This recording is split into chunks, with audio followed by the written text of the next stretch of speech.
very well. So we all do this as we do most of our lives, at our own tempo, and then we try to come together and be together. So this is a beautiful thing, and it's very much appreciated. Let's take a moment to have the meaning of that song said, because there are many ways in which we can come together to sustain each other. Not all of these things in every moment, but some of these things in many moments. If you are frightened, uncertain, angry, troubled, joyful, thoughtless, lonely, you're not alone. And you are welcome here, now, today. Because here at FOOF, we strive not just to listen, but to hear each other into wholeness. And to offer each other compassion, acceptance, and commitment. That's what we do here. Certainly, that's what I've experienced here over the 18 months in which I've been your intern Unitarian Universalist minister. And you, dear people, have been my teaching congregation. Thank you so much for being my teaching congregation. Wow, that's a big deal. It is. It's no small thing to agree to be in formation with each other. As the visionary Afrofuturist writer Octavia Butler has written, all that you touch, you change. And all that you change, changes you.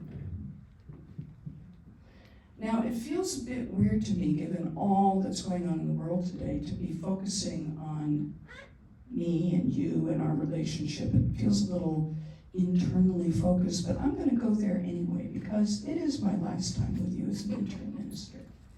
And I want to give thanks to my very patient and calm and skillful intern supervisor, Rev. Jen Young-Sun Rue of the UU Church of Eugene. She warned me about what Octavia Butler had to say before our travels began here at FOOF. She said, "They'll change them, you know." And I thought, oh no, they're so good as they are. Will I break them? Spoken like a true beginner with no experience in parish ministry. Congregations are rarely that fragile, right? But in the beginning, there it was, nervously trying to keep my circuits clear enough to welcome that something that had been rising up within me over decades, something that was fed by poetry and music and service, the something that seminary fed and that I experienced more and more often. More and more deeply as I made my way through the complex process that is Unitarian Universalist ministerial formation. All my friends at the Chaplaincy Institute said, just get ordained as a chaplain. You don't need to go through all those hoops. And I said, but I think hoops are good. I think there's a reason for them. But I did anyway. I got ordained as a chaplain. And I'm still struggling with the hoops. Hoops, right, if you're from Minnesota. But it's odd. It's odd. I'm still struggling with it because against all odds and contrary to everything I thought I knew about myself at this late stage in life, it turns out that it's possible that I purely love parish ministry. Oh no! Or I don't know, maybe it's just you, beautiful congregation, that I've actually fallen in love with. It's true.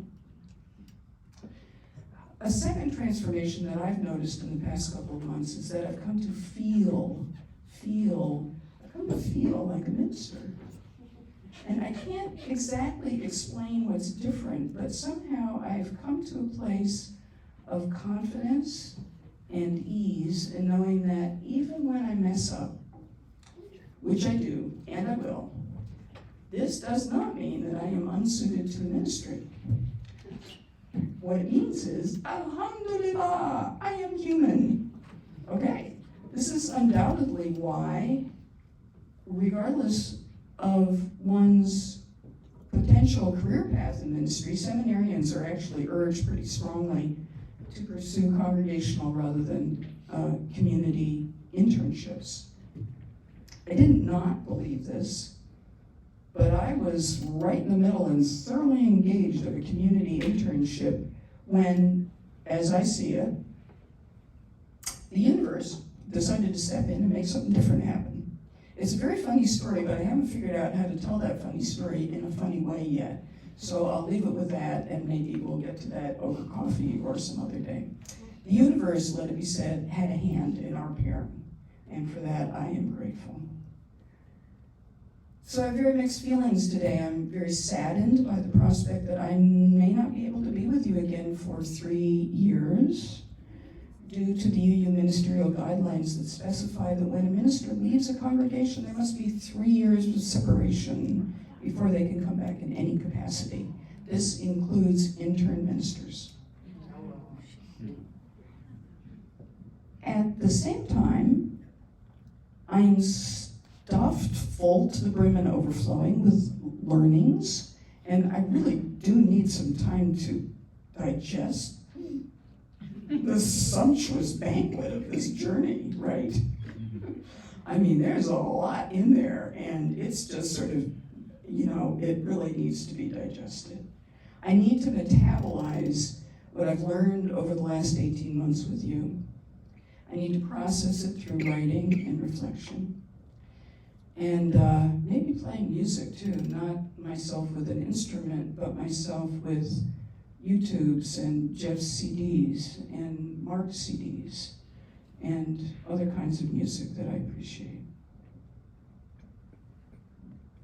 What I'm doing while I'm doing all this is I'm actually preparing for my, what hopefully will be my September meeting with the Ministerial Fellowshipping Committee, and the results of that appointment will determine whether or not they believe I'm ready to move into preliminary fellowship, going out on my own to do UU ministry in the world.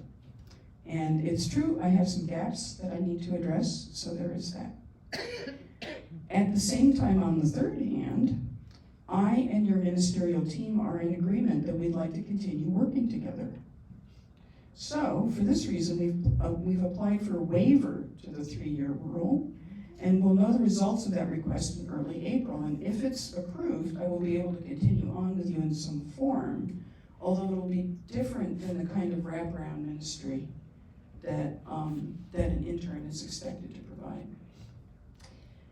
So I will say this, and I don't want to take a lot more time. Oh my.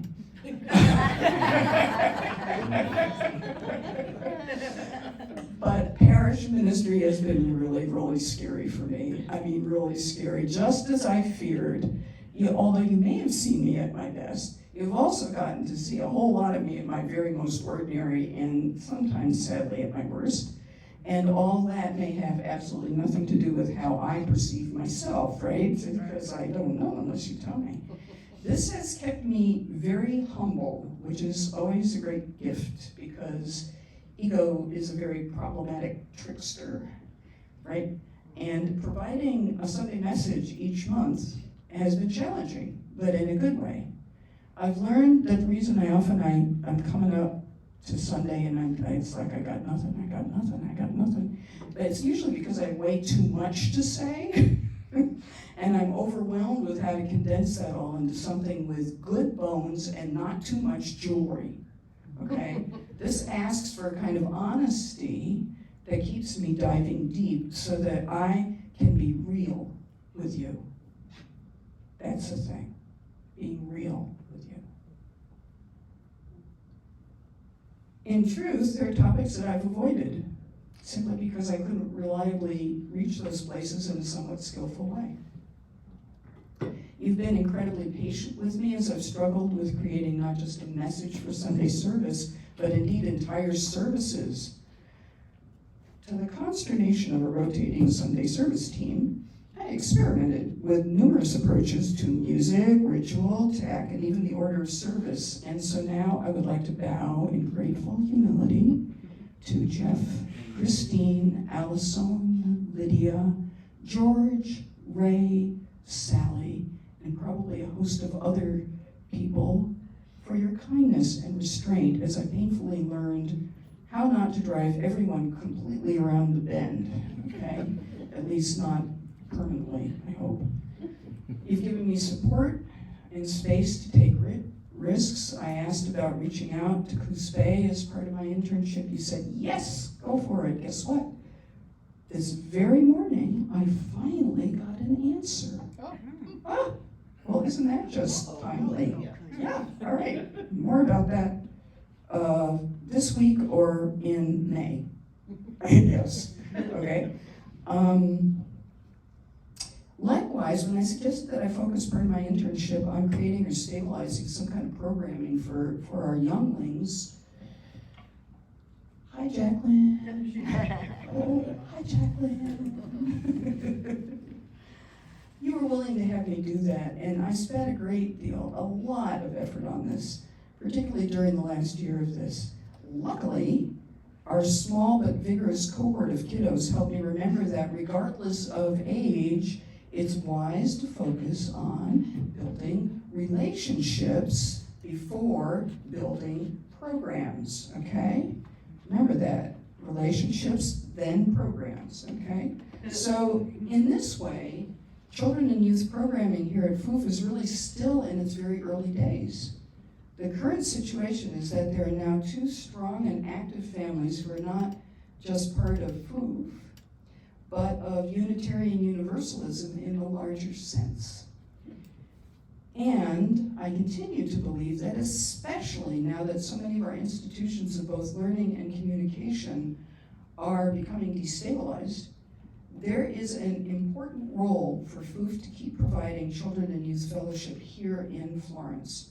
Parents are often looking for support in having their kids grow up with robust ethical values, and our UU faith is fundamentally different from most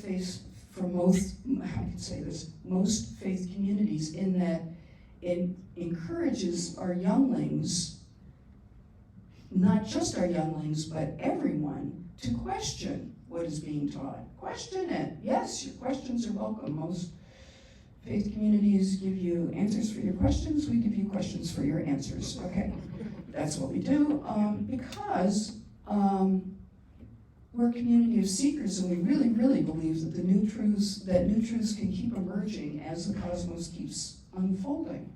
Okay, things are always changing. Also, without questions, how can you find out what's really, really, really, really, really true down in the deepest parts of your hearts and souls if you don't examine that from time to time? So, there is a lot more I could say, but I won't. I just want to say I'm sad, I'm excited, I'm grateful, I'm humble, and I wish you every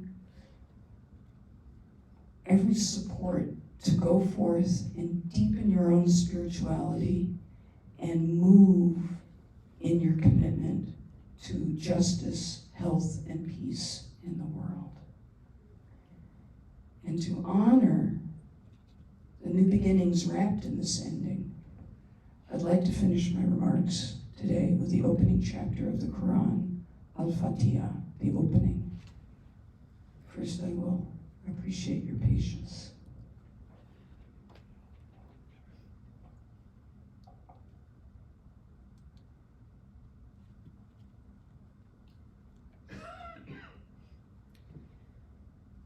Bismillahirrahmanirrahim. Alhamdulillah Rabbil Alameen. Ar-Rahman Ar-Rahim. Maliki Yawmiddin. Iyyak na'budu wa iyyak nasta'in. Idina al-sarat al-mustaqim. Sirat ladina napta alahim gairi ala magdubi alahim. Walladin.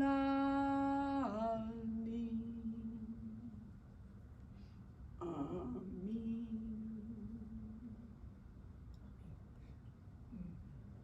Blessed be.